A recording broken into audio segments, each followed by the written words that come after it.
one of the things that's interesting, Dean, is that and the book speaks to it in places, is that Imani Perry, a scholar at Princeton, who participated in Donald Tibbs and my hip hop in the law class that we taught at Drexel Law School.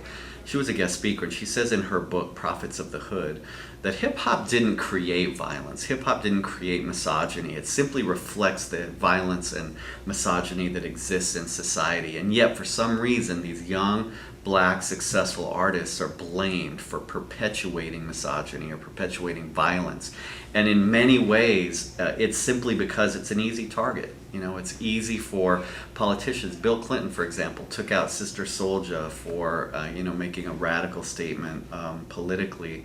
And it allowed Bill Clinton to position himself as sort of against radicalism in hip hop. And he used that as a political experience simply because African American artists, KJ Green at Thomas Jefferson talks about this, African American artists have suffered under the system for years, both in oppression and in their ability to be paid properly for royalties, and in musical stealing, borrowing, contexts.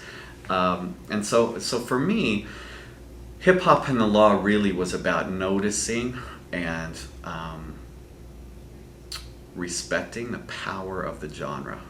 One of the things I do, Dean, when I go around the country and speak about hip hop and the law for audiences that aren't in the know, is I tell them about the power of the message of hip hop, the fact that it's the one of the most successful selling genres in all of music, and the fact that more than 70% of purchasers hip hop are Caucasian buyers. Hip hop wasn't attacked until it began to become successful and sort of get into the suburbs. It wasn't until white kids started really buying and feeling hip hop that the critique became so significant. Well, let's talk about this. So this initial suppression of hip hop, Yep. It always looks like it's Tipper Gore, government, moms groups, but how much of the initial suppression had to do with the major labels who had to play catch up with like Priority or these independent labels? How much did it have to do with the majors trying to play catch up? So again, I'm going to give you a long answer because this is important to me. Chuck D came and spoke to our class as a keynote speaker in 2012 at Drexel Law School. And one of the things that we've always believed to be true, and Chuck D reiterated this, or he proved it out as true for us, is that when hip hop first exploded, it was literally a music that you could make, in a homemade studio, or you could make. You didn't need the big labels to make hip hop. And as hip hop became powerful, as Public Enemy and KRS-One, Boogie Down Productions, and Jay-Z and others started blowing up, the major labels got involved. One of the things that the major label involvement, one of the disappointing things about major label involvement, is that the revolutionary message of hip hop, the early sort of political, raw, explosive hip hop that was changing minds and hearts of the people that were listening to it, began to get diluted. And the reason it began to get diluted is because major label suits, not African American, not concerned about the community, began dictating the content of the hip hop music. So Chuck D tells this story about Too Short. Too Short has this beautiful track called "The Ghetto."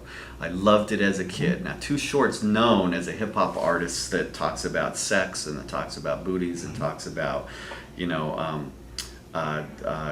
nothing of real import, except for this beautiful track called "The Ghetto," where he sort of talks about life in the hood and how the government sort of spends money on.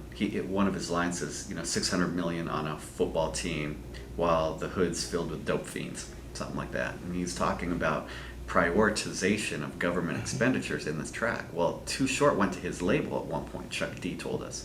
And Too Short said, my next album, I want to make it all political. I want to make it all the ghetto. I want to make all of my tracks about uplift.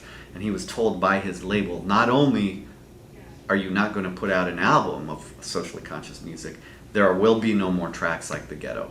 If you want to release, it's got to be booty, sex. Too Short was literally unable to release the music in his soul based on the record label forcing the content that he released. And you can actually track this. In the mid-1990s, when major record labels got involved, the revolutionary power of the message began to be diluted. And it became all about bling, booty, sex, violence, because it sells. And in our view, corporate America had a huge role to play in diluting the powerful revolutionary message of hip-hop.